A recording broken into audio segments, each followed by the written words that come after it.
Hi, this is Leonard from Master Sprinter TV. Today we're going to talk about what I'll refer to as sprinter metrics. So this is in contrast to some of the health metrics that you might come across if you're looking at things, say like your Styco body scan, which is looking at kind of body shape, or say your NOAA metabolic analysis, which is looking at kind of like your energy systems and recovery ability. Your kind of gold standard, DEXA body scan, which has a number of metrics, whether it's body fat percentage, bone density, and so forth, or your function health testing, which is looking at kind of like a blood test, which evaluates hormone levels, lipid levels, as well as potential nutrient deficiency. So we're going to focus more on metrics that are they're going to more indicate or more relevant for sprint performance. Not to discard the health metrics, but just to focus on metrics that are more relevant to short-term sprint performance.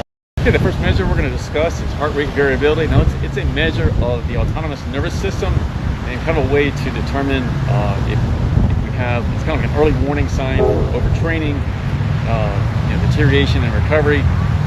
Now, I want to look more at the trend rather than the actual number, but certainly it's of importance to sprinters because if you're not adequately recovered, you're more likely to sustain an injury. So that's a measure to look at. And I'd say the NOAA metabolic analysis is one tool to measure that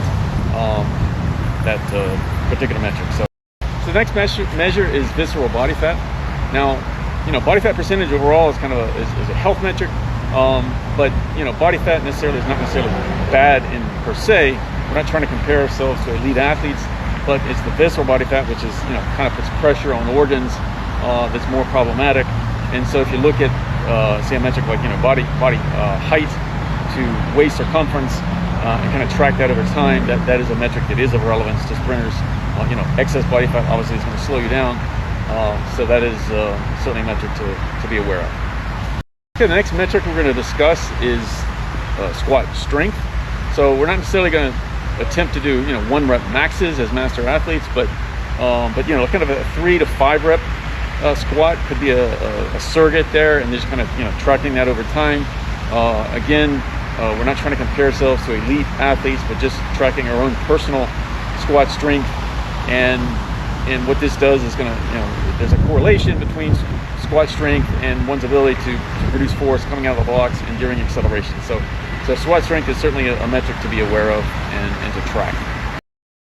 Okay, the next two metrics we're going to discuss are both your vertical jump and your broad jump. Now, your vertical jump is going to more closely correlate to your ability to produce force during max velocity, and your broad jump is going to more closely correlate to ability to produce force coming out of the blocks and during acceleration. So those two metrics, vertical jump and broad jump, are of relevance to sprinters and something to kind of track over time.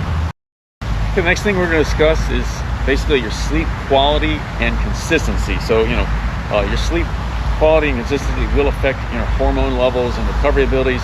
So you want to kind of be aware of that you're getting enough sleep on a daily or nightly basis, and then that you're getting consistent bedtimes and waking times, so your body's not kind of in shock from kind of changes in your sleep pattern. So recovery ability and hormonal levels are influenced by sleep, and certainly that's of relevance to any athlete, but certainly for sprinters. So being aware of the impact of sleep on your performance is something just you need to be aware of. Okay, so the next test we've got or area is mobility. So you've got anywhere from say hips to hamstrings to Achilles to your thoracic spine. Again, we're not looking for hyper flexibility, but more just kind of usable ranges of motion under load or at speed. So in the case of hips, you kind of got your 90-90 moves, or your deep bodyweight squats, or a Thomas test.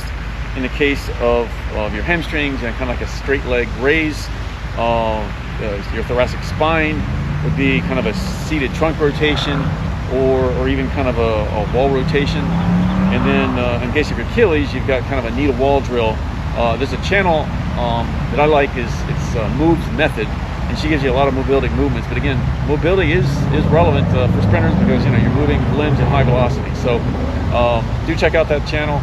And anyway, so that's enough on mobility for. Okay, so on the topic of VO2 max, this may offend some of your distance runners. VO2 max is a metric of relevance for overall health and longevity. It is not something that is as highly correlated, say, with sprint performance at 60, 100, or 200 meters. So I'm going to kind of throw it in the mix, but it's not really something that we're necessarily needing to track for sprint performance. But it is, yes, it is a relevant metric for overall health. So your ultimate measures for sprinters are going to be your times at 60, 100, and 200 meters. Now your 60 meters more, it's acceleration, coming up to max velocity. The 200 meter, still speed is relevant, but speed endurance is a very significant part of the 200 meters. 100 meter event is kind of a mix there, but you've got certain energy systems involved in the 60 meter, and then your speed endurance, like I said, is very significant for the 200 meter. So we've talked about a number of measures that kind of correlate with sprint performance, but ultimately we're trying to evaluate or trying to enhance our ability at both 60, 100, and 200 meters. So until next video.